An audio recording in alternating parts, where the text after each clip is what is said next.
we are continuing our series, What the Fuck is Buddha? Part 3. They just keep to roll one into another. So last week, in the Q&A is where it's at, folks. In the Q&A, there was a question about what is enlightenment. Of course, I said I don't know, because that's a safe answer. And then I was foolish as usual and made a stab at it and said something like, it's a clearness of mind that's stable, and that the key was the sustaining of that clarity. For those who were there, was that it? And then the next morning, I woke up and I thought, I failed completely as a teacher, because I forgot to say that, that's like what we think the mind should be, wouldn't you say? It's very much like meditation based. And so, because actually I forgot to say anything about the interaction. Right? Remember that in practice, or Dogen, we go to Dogen, right? The founder of Soto Zen says that enlightenment is intimacy with all things. So, what is that? It really is about relating to things, and that's not separate from a clear mind and a steadiness of clarity, or mind or heart, right? So we can't have, mostly we think about clarity of mind and settleness as wisdom, when you say, or a sense of concentration or equanimity, and that's not really separate from how then do we interact, or compassion. And in fact, all the teaching points us often towards relationality, you would say. Now in the Eightfold Path, right, they're broken up into, remember there are 8 of them, and they're broken into 3 parts, which are what? Wisdom, ethical conduct, or compassionate conduct. And then what's the last one? Concentration, samadhi. So, and in wisdom, there's right view or right understanding, which is really of the Four Noble Truths, which is really about relationality, because it goes into the Eightfold Path. And then in terms of intention, the second would be wise, or right, intention, thought, motivation. And that has to do with what? Renunciation, metta, and harmlessness. So those are also ways of interacting.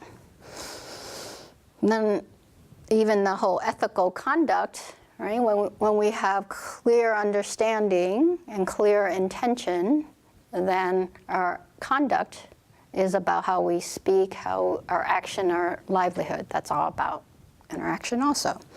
And then in terms of wise effort, wise concentration, wise mindfulness, that's in the service of how we relate and our understanding they support each other. So this whole intimacy thing, so you could say, what is, why it's so hard to be enlightened? Right? It's because it's about relationship, and relationship are damn hard. When you say, who here find them really easy? Or out of arms, really easy. Oh, well, shall we switch seats? Ooh. All right. That's a relationship we need to work on. So you could say a parallel question to what is enlightenment is what is intimacy.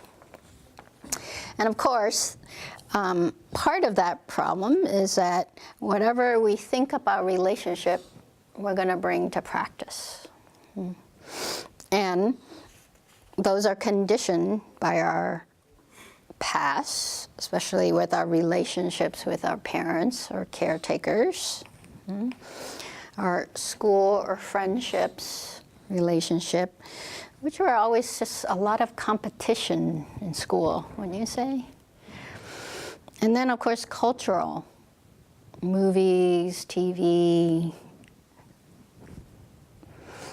advertising. And then we're also taught about what kind of relationships, we're given hierarchies a lot of the time. Like in the West, what is the highest relationship that you think of? Romance, especially this past week, right? It's hard to get away from that. And I don't know, I think people spend, 19 billion on Valentine's or something. And what's next?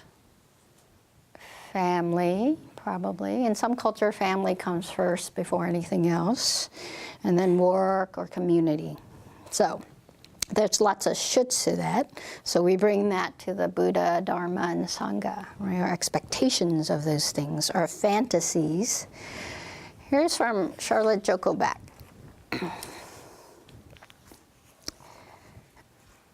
This is from Everyday Zen in a chapter called Practicing with Relationships.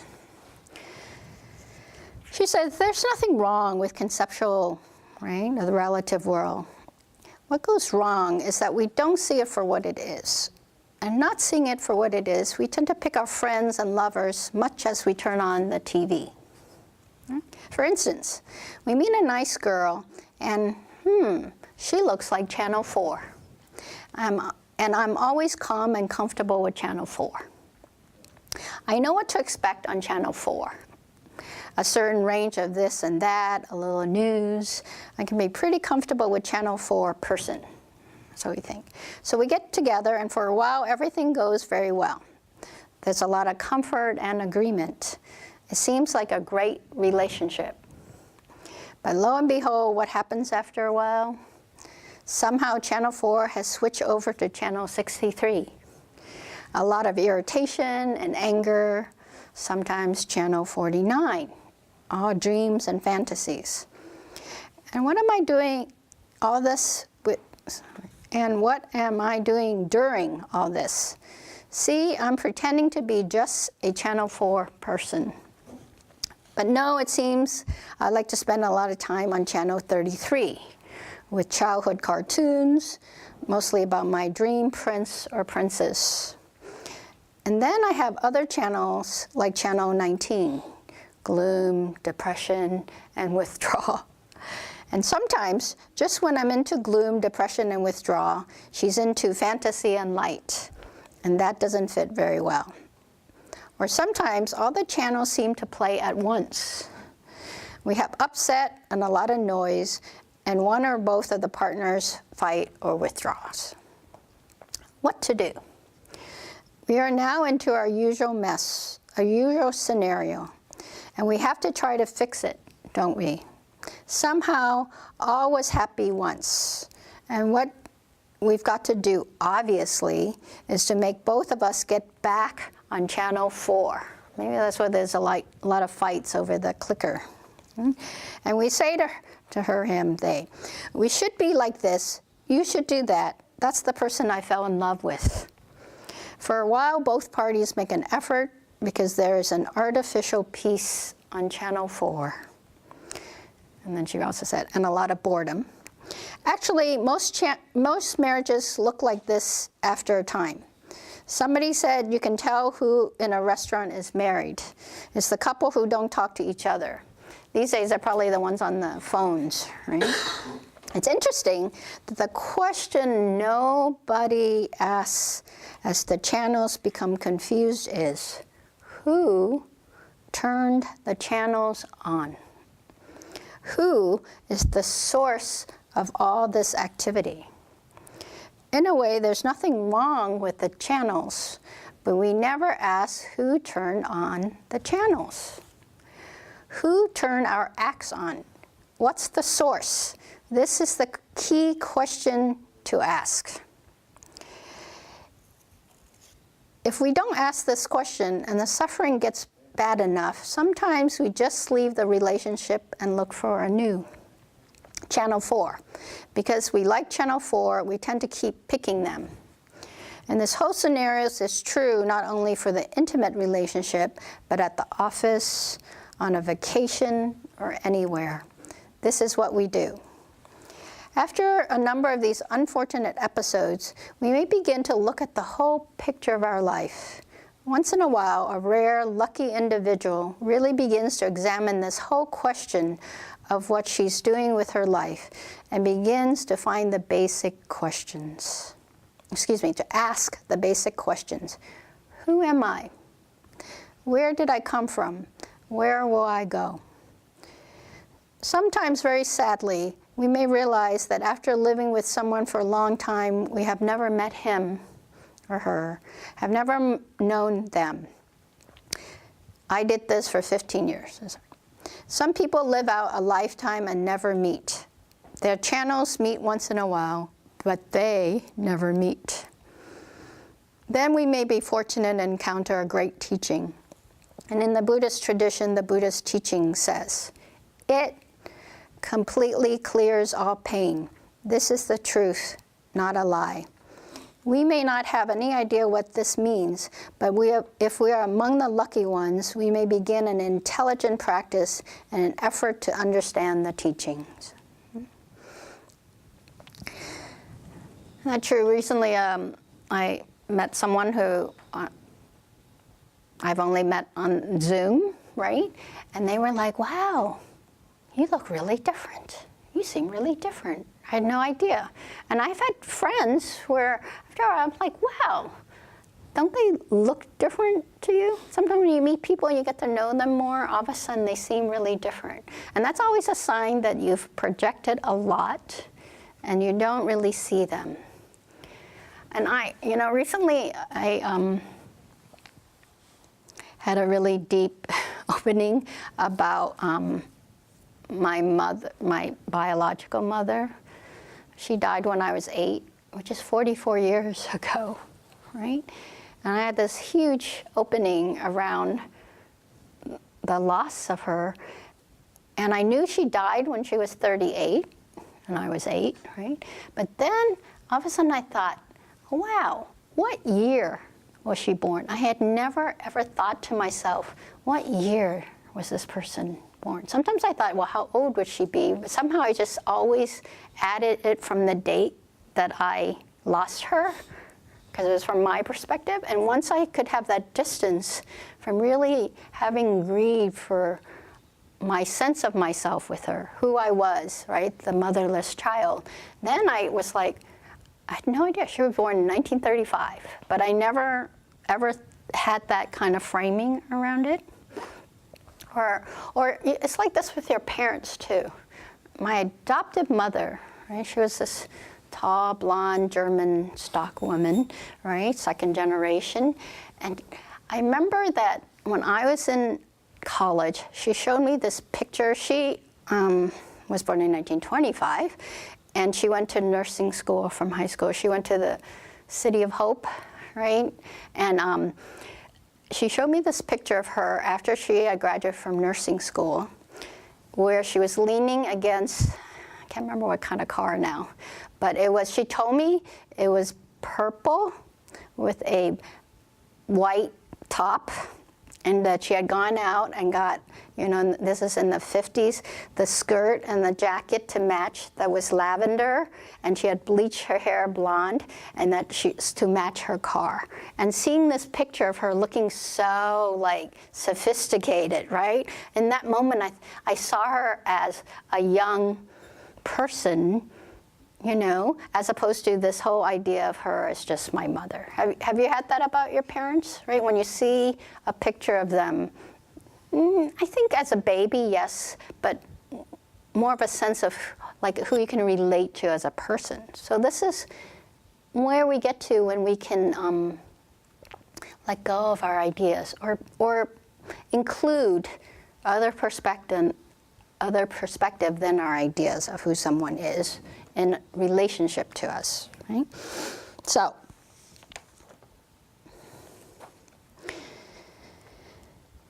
sometimes it's important to know, it's easier to know what enlightenment is by talking about what it is not. So it's not fantasy. It's not about self-help, right?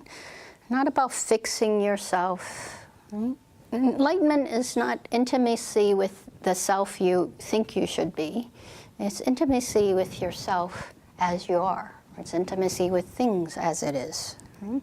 It's intimacy with how you relate to each other. It's not about fixing other people, right? Or not about fixing our past. I think that's really difficult for us, right? To think of how is it that we can fix the past by reliving a relationship that we can now somehow make things better. Right? By that I don't mean that we don't try a lot of time. Just knowing that that's what we're doing can be helpful. Right? And it doesn't improve with theory or research, right? Some abstract thought.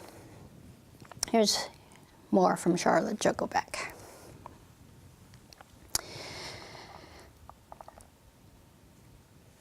This is how our relationship is confusing, right? It's when many of us in our relationship, we're caught in the middle of the confusion of what we think our relationship is. Right? We have bitterness because we expect our relationship to be the one place that gives us peace, right, from how other things are.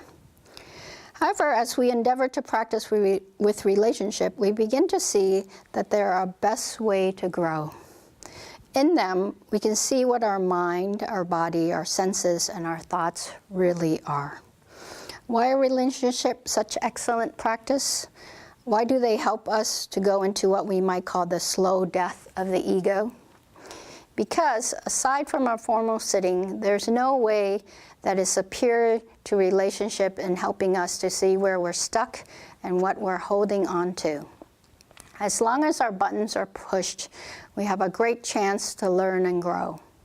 So relationship is a great gift, not because it makes us happy, it often doesn't, but because any intimate relationship, if we view it as practice, is the clearest mirror we can find.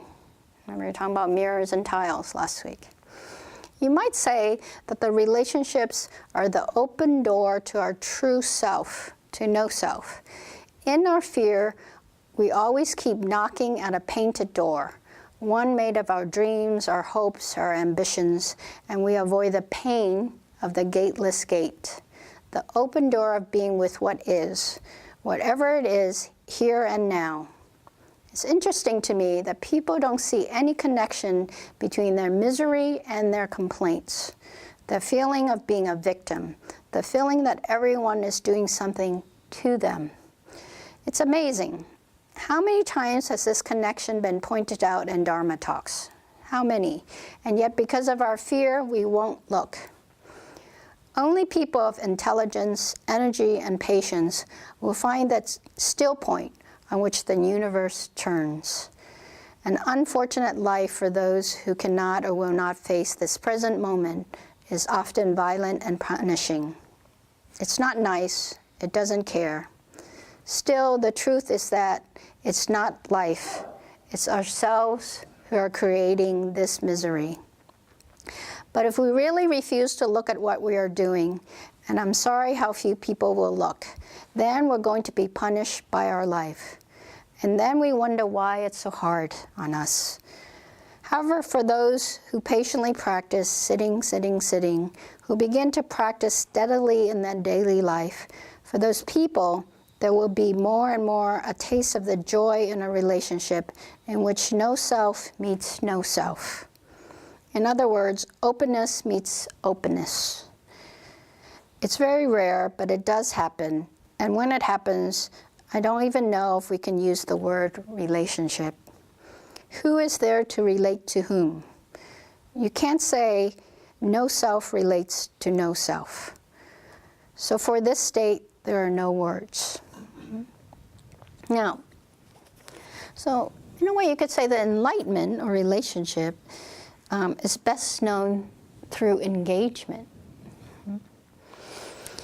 I didn't say doing, it's through engagement. And what supports this?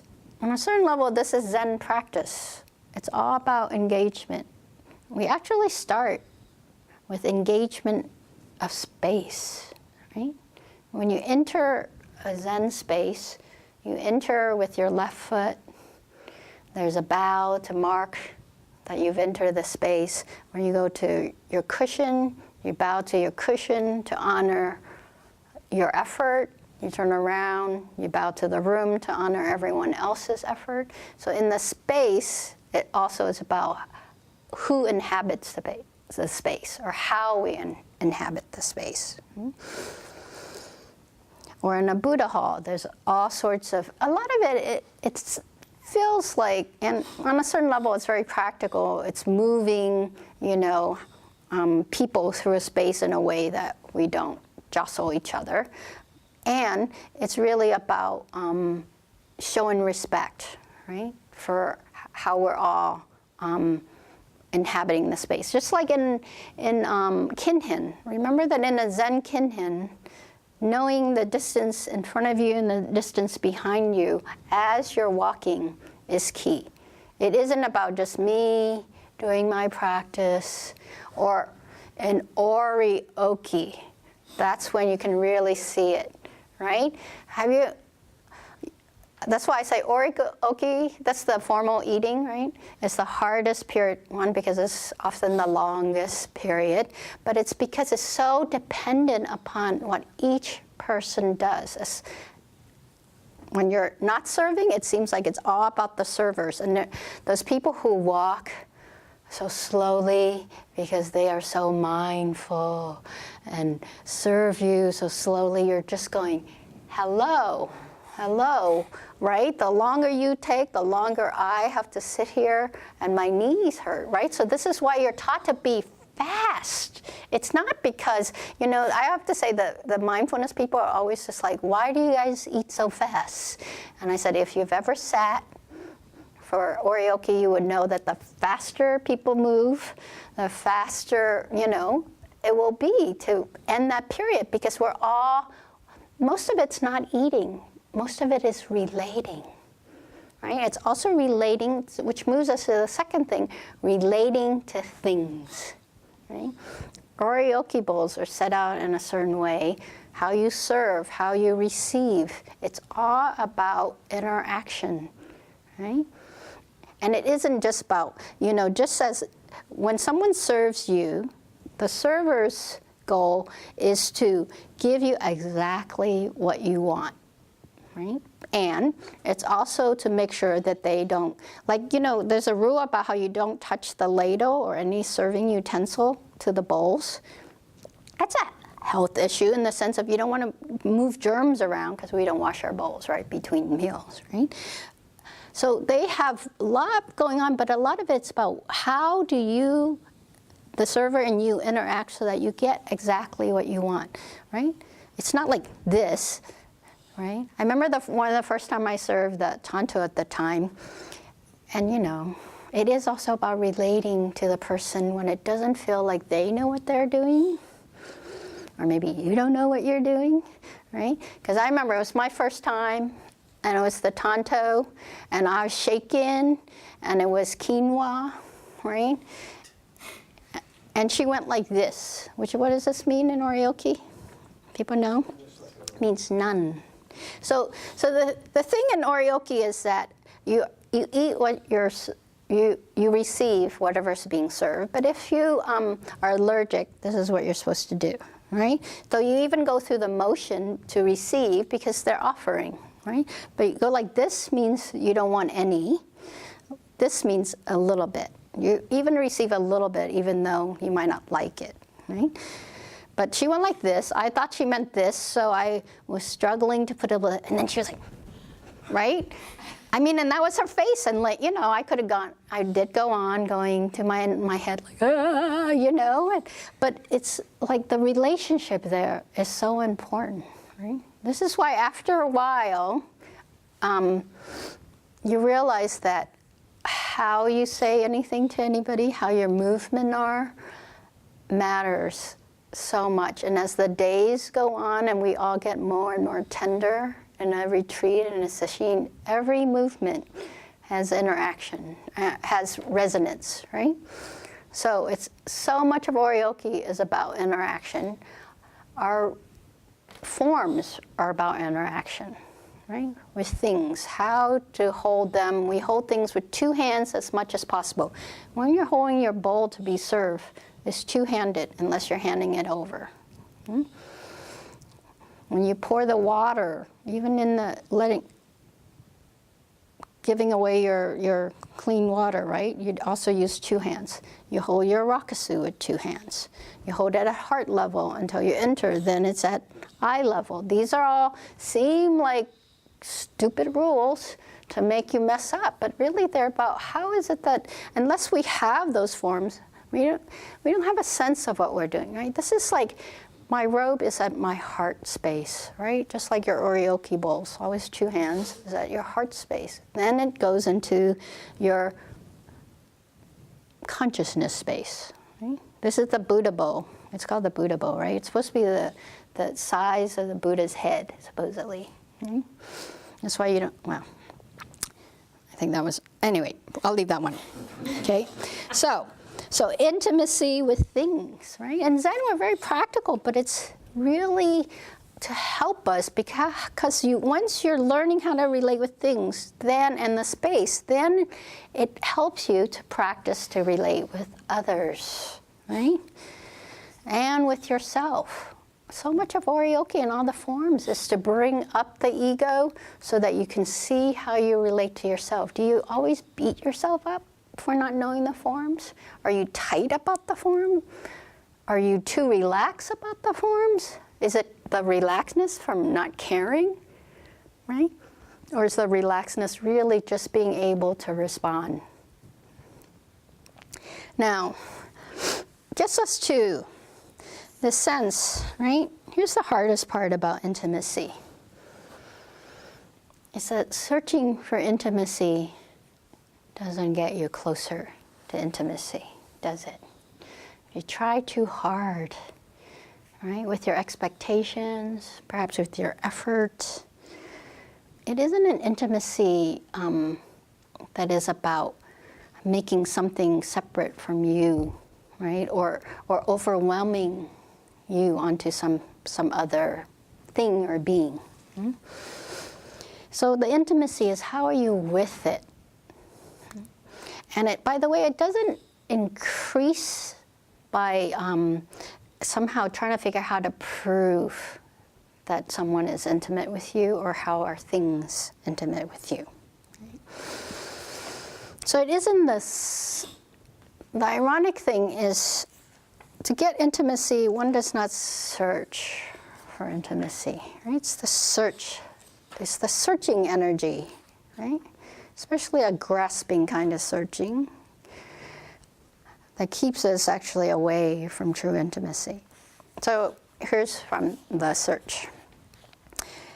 Every moment of our life is relationship.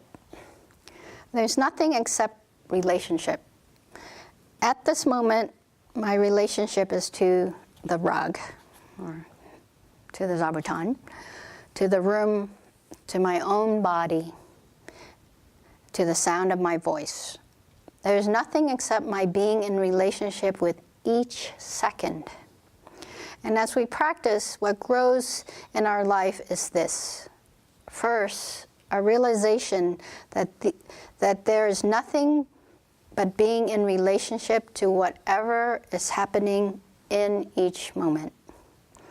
And second, a growing commitment to this relationship. Now that seems simple enough. So what interferes? What blocks our commitment to a specific human relationship, or to study, to working, to having a good time? What is there that blocks relationship? Because we don't always understand what it means to be in relationship to the present moment, we search. When I take phone calls coming to the center, I ask, well, what is on your mind? And they may say, I'm a person who's searching. They are saying they seek a spiritual life. People new to the center will tell me, I am here because I'm searching. That's fine as an initial orientation to practice. We will search if we sense that our life is lacking something. In traditional terms, we're looking for God, or in modern terms, for my true self, my true life, whatever. But it's very important to understand what it means to be searching. If we want a life of sanity, or clarity, or peace, we have to understand what all this searching is about. What are we searching for?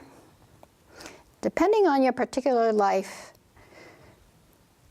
depending on our particular life, our background and conditioning, what we search for may seem different from one person to another, but really we're all looking for an ideal life.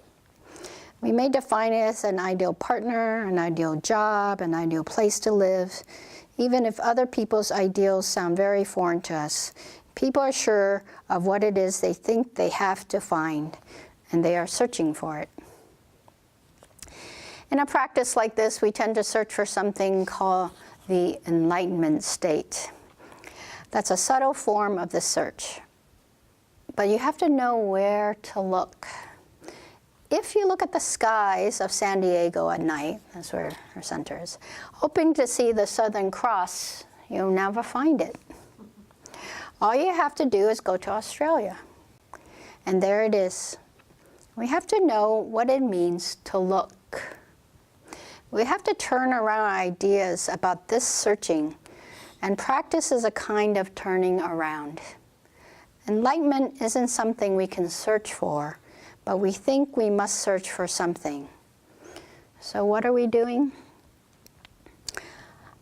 Although I am at the center of my life, being in the center doesn't interest me.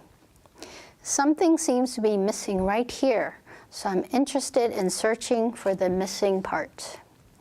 I wander from the center as the rays of the wheel do. First I go here, then I go out there. I try this, I reject that. This looks favorable, that doesn't. I'm searching, searching, searching. Perhaps I'm looking for the right partner. Well, she has some qualities, but she certainly falls short in some areas. Depending how uneasy we are, we search and we search and we search.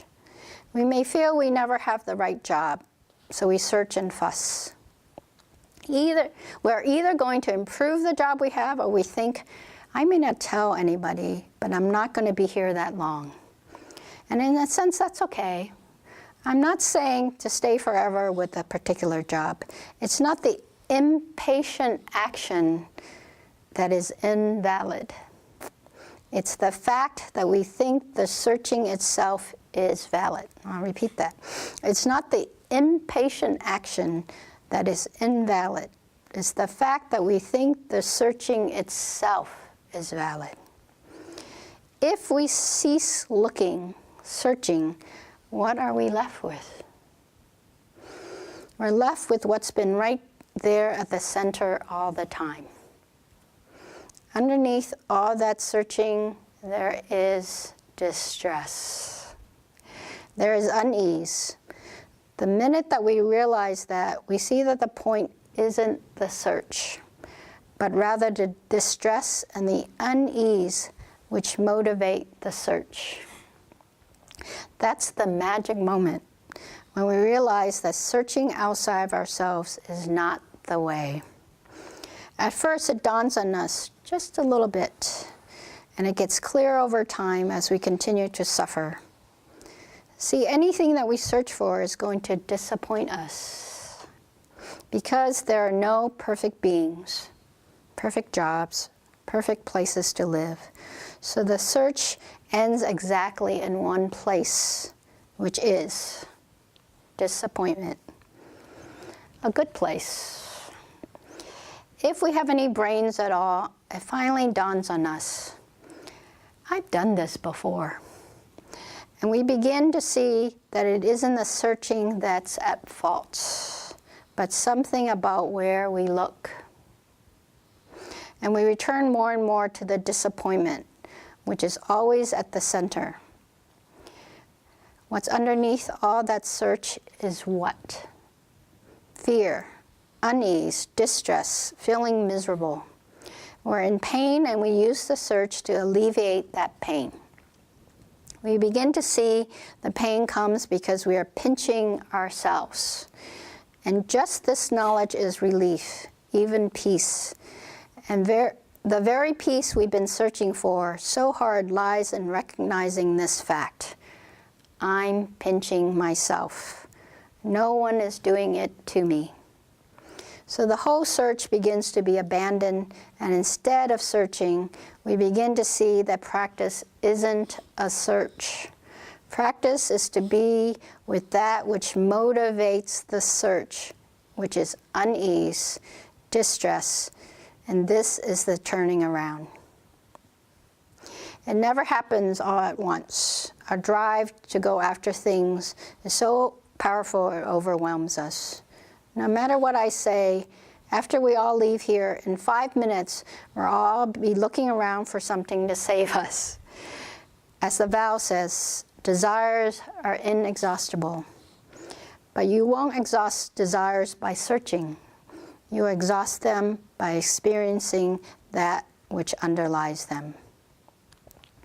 And so we begin to have an understanding of the necessity for practice. Practice isn't something to take up, like swimming lessons. People say to me, I don't have time for my practice semester, Joko. I'm too busy. When I have more time, I'll get back to my practice. That shows no understanding of what practice is. Practice is being too busy, being harried, just experiencing that. So there are 2 questions. The first is, do I understand the necessity for practice? And by that I do not mean just sitting zazen. Do I understand the necessity for my whole life to be practice? And the second is, do I know what practice is? Do I really know? I've met people who have been doing something for 20 years that they call practice. They could better have been working on their golf stroke. So right now, each one of us can look at our own life. What are we searching for? If we begin to see through the searching, do we see where we must look? Do we see what we can do? A willingness to practice will come out of the conviction that there's nothing else to be done. And that decision may take 25 years. So there are 2 questions. Do I understand the necessity for practice? And do I know what practice is? Which gets us back to how this all started earlier this year. So here we'll go back to Dogen to finish. What is it to be intimate with all things? Right? He says in the self-receiving and employing samadhi. Because earth, grass, trees, walls, tiles, and pebbles all engage in Buddha activity, those who receive the benefit of wind and water caused by them are inconceivably helped by the Buddha's guidance, splendid and unthinkable, and awaken intimately to themselves. All things are engaged in Buddha activity, alive in and of itself, and alive in and of us all. Those who understand this, right, when we know that we are connected, and then act from such knowledge, right? The wind and the water caused by them, that's the action, right? Are awakened. We awaken, are enlightened, by knowing we are not separate from our own lives, nor are we separate from all of life. Intimacy is being the midst of life fully. So knowing enlightenment is with the heart and the head, right? Knowing that they're not separate. All right. questions, comments, challenges? She's pretty... I find it really inspiring. Was it a little harsh? What do people think? Do you know what practice is? Reagan, do you know what practice is? No idea. Will you make a stab?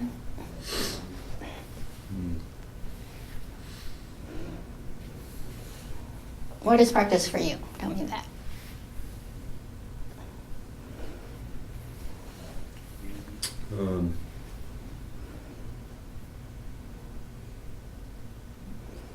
Being with things as they are, well, just trying to be with things as they are.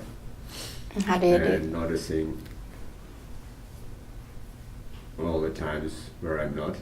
And then what happens there? When I notice?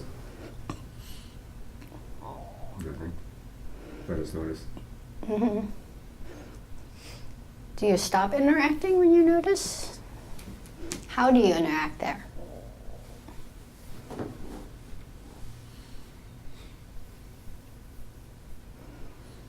Sometimes I do. Sometimes I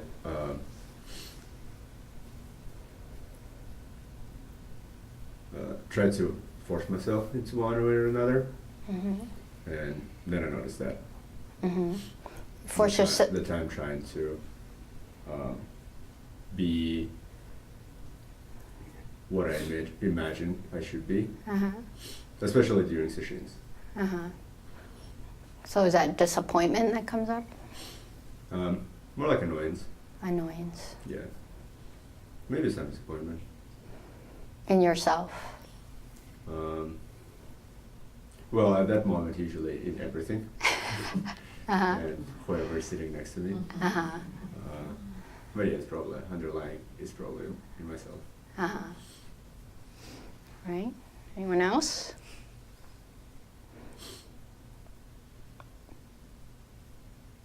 I have one. All right. I think I have this. Is there a way to have light on your face so it's... Maybe if I move. Yeah, that's better. Sorry, I can't see. It's myself. okay. I think I have this fantasy of, like, some situation will come up that's difficult, and I will just clearly and wisely see this, correct way of going through it. And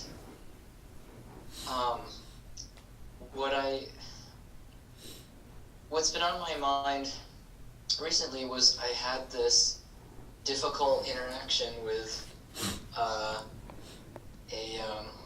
gun rights advocate very unexpectedly, and like reviewing what happened, like I can't help but like try to edit myself, and I think the practice was taking place. Like I responded,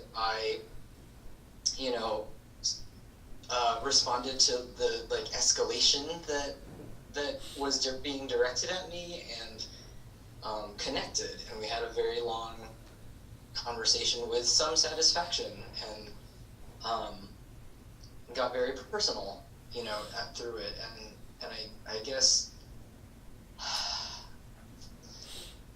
it's always a mixed bag. Like there's the editing and the I should have, and I kind of feel some kind of way about how that came at me, and there was no moment in that conversation where I thought, I should just stop, or I should walk away, or I should yell. It was choiceless. I feel like there's a choicelessness to practice when I'm actually living it.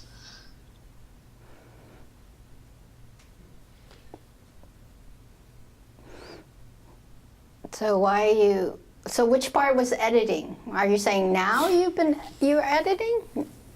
Yeah, after the fact, of course, Yeah. I think about it. And also like the self-care that has to happen after something like that. Yeah. I think it's not, on one level, we meet things, including how we are when we meet things and people and being in situations.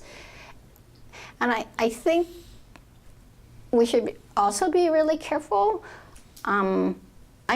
By this I don't mean your situation at all. We want to be really careful that we don't think that when I'm doing something without, depends on what you mean by edit, right? So it can be like something's happening and I'm trying to figure out whether I should be involved with you or not. Should I continue this with you or not?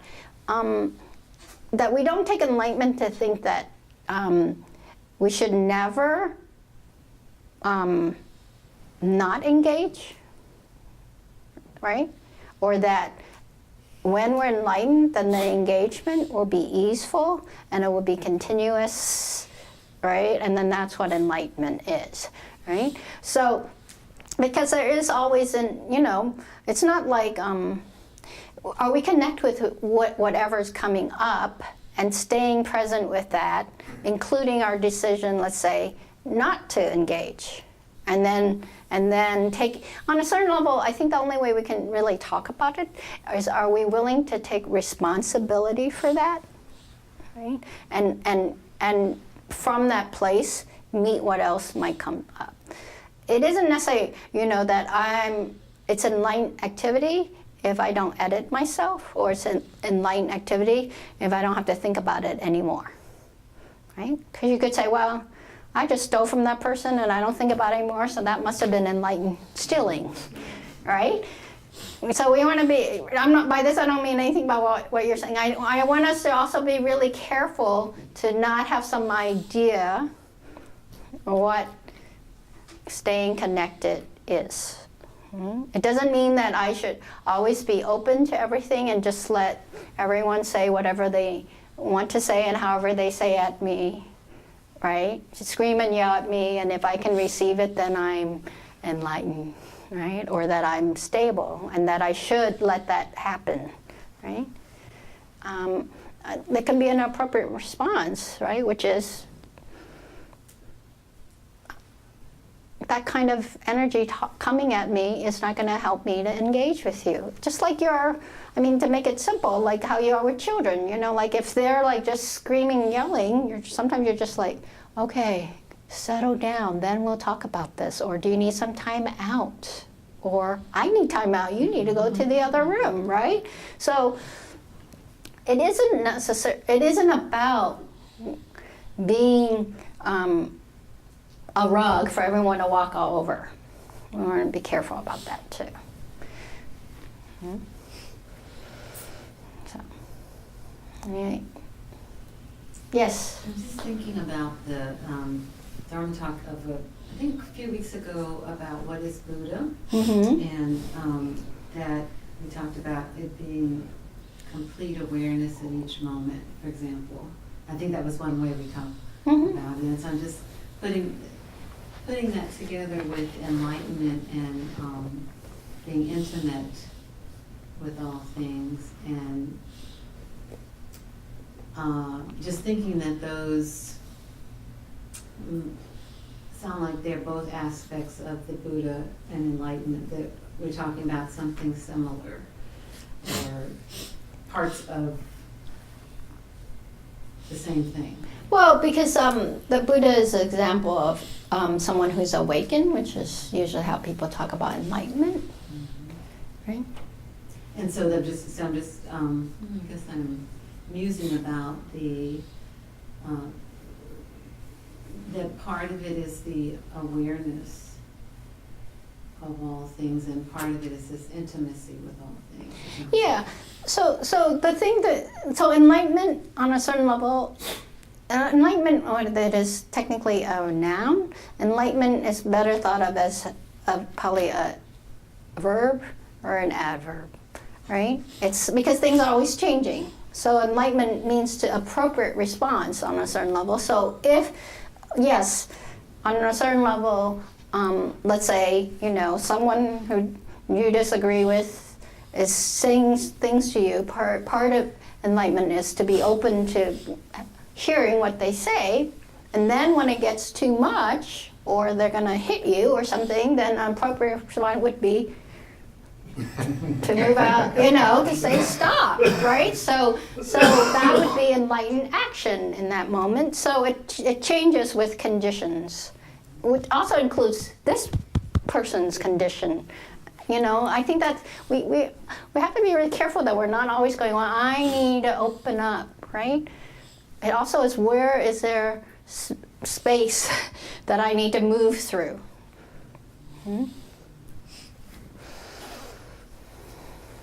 So that's why it's really important to see how we tend to negotiate space. Where is it that we see there are walls when there might not be? Or where is it that we see there are openings where there might not be? Or where is it that we see an opening and yet we don't meet the condition of that opening, right? Maybe we jump through it as opposed to realizing that there's a toll before you go through, or some permission needs to be asked. And that's why it's so difficult in a way. Yes? Someone quoted to me the other day a quote from a teacher who I'm sure you would be able to pin this one down, but there are no enlightened beings, only enlightened actions. I appreciate I have heard that, yes. And have found for me lately, practice is a few very simple and sequential steps almost of being able to notice moments to pause, in which previously I would have run away from things through any variety of means, and instead pause and see the moment and say, oh wait, that might not be true, whatever it was, the thought, the fear, the emotion that had me looking to flee. The challenge is that on the other side of that's not true, I don't yet know what is true. And so I feel like for me, practice right now is a great sense of not knowing, and of feeling like my vision only extends this far. Only as far as your eye of practice can see. Yes, it's a very short eye right now. I think the quote is Trungpa Rinpoche. That's what Pema Chodron says, Trungpa Rinpoche says. Then the other thing, of course, is that this is why enlightenment can be talked about, because one, it becomes a concept, and two, on a certain level, enlightenment is just my sense of enlightenment, or what is the enlightenment that's appropriate to me. Like there is no absolute truth that I know, right, or that Lucy knows. So for you, you don't know what the truth is. By that, there is no truth out there to be known. The truth is for you as it will resonate with you. That's why each action and each condition is dependent upon me, and the conditions around, right? Because I don't know any other. There's no way that each one of us can know what is the truth for anyone else. And that's why it has to be in relationship.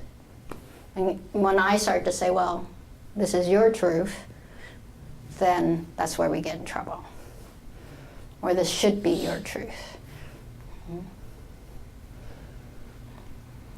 What time is it? 5 minutes to. Okay. Anyone else? With regards to intimacy and intimacy with all things, what comes up for me is the I guess boundary around, especially if you're going towards things that are super triggering or can spawn a self-destructive sort of thing, and how to become intimate with that. So, curious about thoughts and how to negotiate that when it could be potentially dangerous or potentially harmful to myself, right? And there's information in the being intimate with the underlying energy underneath that, and just thoughts or Any comments about that? Actually, I was making an analogy, which I think, maybe because it's new to me, but I think it has a lot of resonance, is that, do you guys know what exposure therapy is? Right? Exposure therapy. So exposure therapy is used for people who are really anxious about situation. Like if you're anxious about dogs that might bite you, or being on a bridge, right? So exposure therapy is you bring consciousness to your fear. So it's not like you're going, wow, and you don't negate your fear. So, and you talk about, well, what is might be the trigger for it, and then how do you care for that trigger, right? And so then you set up scenarios in which you have some sense of what is safe, and yet where is it that you can just step a little closer? Like if it's a bridge, you can step one step onto the bridge and then deal with that, and then the next time you take 2 steps on the bridge, right? And so it's not negating it, nor is it saying you shouldn't have that, and it's knowing what is the cause of it, and yet it's not saying, well, then just avoid all bridges and just take long paths around it, right?